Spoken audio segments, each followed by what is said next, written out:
Hello and welcome back to my channel and welcome to my RuneQuest Griffin Mountain Campaign.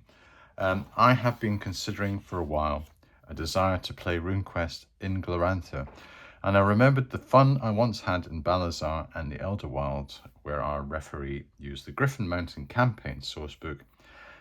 This was in 1981-82, the later stages of my high school career. I've now decided to give some impetus to the idea and launch a new serialized campaign, which will be an extension of the Solo Quest concept to RuneQuest 2nd edition. You will recall that I have Solo Quest Traveler and I've got an experiment running with that, with the use of a single protagonist and placing him or her into the world of Glorantha. And specifically, this will be the region of Balazar and the Elder Wilds using the Griffin Mountain Sourcebook. And this you see as the Griffin Mountain is a photocopy of the cover. This is the Chaosium, the US version. I'm getting the Games Workshop, the UK version. And I thought, well, I'm a British channel. Why not go for a British version? It's not different, it just has a different livery. I currently have this rather ragtag photocopy, which I think I've shown on the channel before. This was not adequate, was not good enough. I thought I better get the genuine article and invest a bit of capital investment in the channel. It is on order. I am dying to show it in my next episode.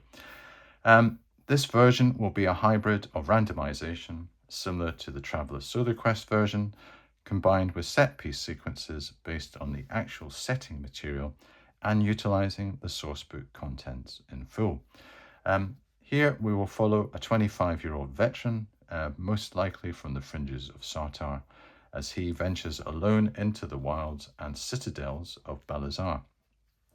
He has survived the deserts, the plains, and the borderlands, but nothing has really prepared him for the Elder Wilds, ancient forests, mountains that watch, and spirits older than memory. So the main idea is to cover the full range of experiences this setting and the RuneQuest setting offers, which are explorations of mythic ruins, hidden places, and ancient powers in the design points of interest. And at the back of the sourcebook, there are some quite extensive pre-designed places of interest that I can use and lift and shift and just exploit and go into in some detail and run our characters through. Intrigue and adventure in the Balazarian citadels, politics, danger, and scheming. There are three well-designed citadels that we can have adventures in. A lot of very interesting NPCs that we can deal with. A lot of, as I've said, intrigue and adventure that we can exploit in our game. Wilderness survival and set-piece struggles with the hostile denizens of the region. And yes, there are some very nasty critters out there in the wilds that we can have some very interesting interactions with. And then finally, a rich variety of interesting NPCs and encounters to draw upon. There are some very well designed NPCs in the sourcebook, some well-crafted encounters for us to play through. This series will attempt to use the suggested scenarios in each chapter and stick to the implicit narrative in the sourcebook, using it to drive the game forward. And what I mean by that is that each chapter has some suggestions about how you'd use some of the things that is covered in scenarios. And I'm going to follow that kind of narrative shape to try, as I've said, to try to give an arc to our character's progression through Balazar.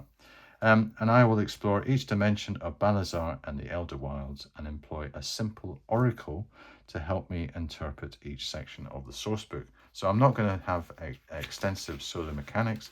I'm going to have some very simple oracle that I'm going to use just when I feel I need to. I'm also not planning to create and develop new areas or places of mystery unless I feel the need to help the story or enrich the experience. So I'm not going to be having to create too much in this setting. I am going to be relying on the source material and my interpretation of that for our episodes and for my character.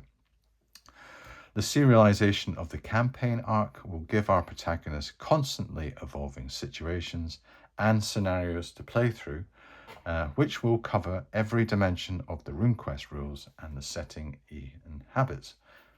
Excuse me. Questions. Now some valid questions that you may ask, and hopefully I can give some reasonable answers to these. Firstly, why do you want to start another RuneQuest campaign while already running your Great Vale setting? And secondly, why Glorantha after saying you were not interested and wanted to do your own thing? Well, the answers that I would give are that, firstly, I'm enjoying the current campaign immensely. I do enjoy my Great Vale and I become invested in the setting and the characters, but it will take a long time to develop all the aspects that I want to encounter as fully realized RuneQuest solo play experiences.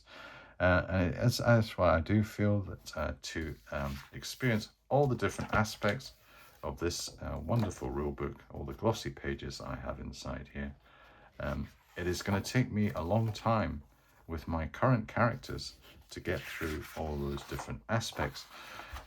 And I thought that this new campaign approach would short circuit this process as it is focused on set piece sequences in the sourcebook.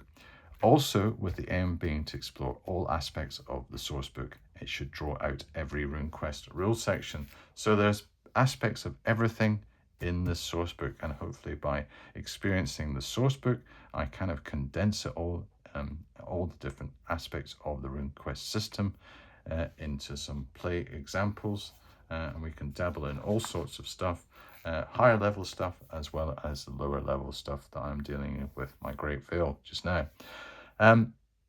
Also with Glorantha, I still have a real desire to experience Glorantha and all of the richness in the terms of setting and atmosphere on the channel. And I was never, I think I was always a cheerleader for Glorantha, but I just didn't want to do it as part of my first campaign.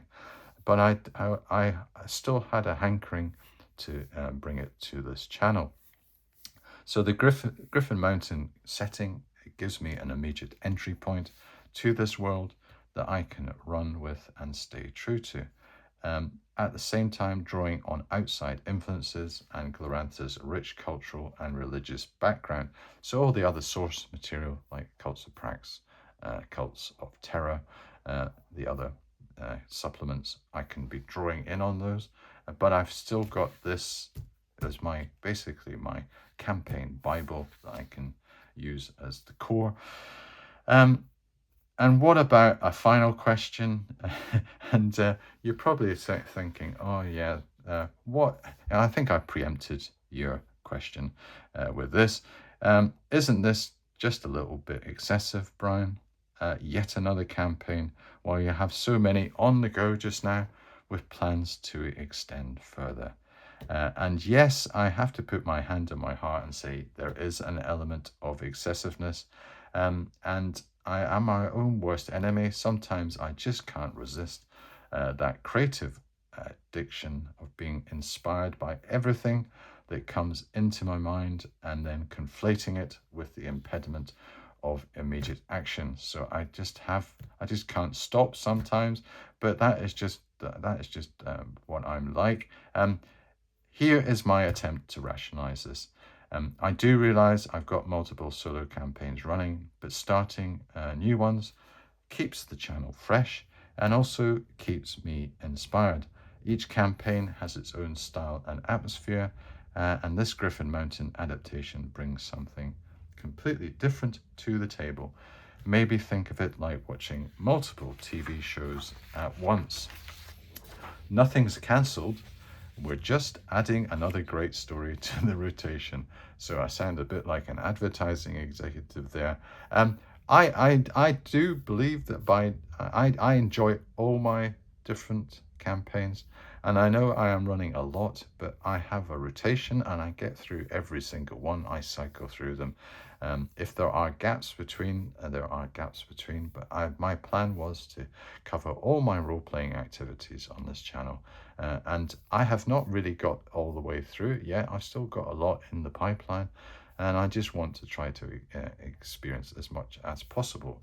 And I do feel like I've got plenty in the tank to do that. I have found that the energy each campaign gives me seeps back into all the other campaigns as a feedback loop. So I get that benefit every time I start a campaign. It enriches the others in my portfolio. So hopefully you will forgive me. You have interest in this is a classic rule set. I have not played it enough, and I need to become a master in RuneQuest. I keep making silly mistakes in my Great Vale setting.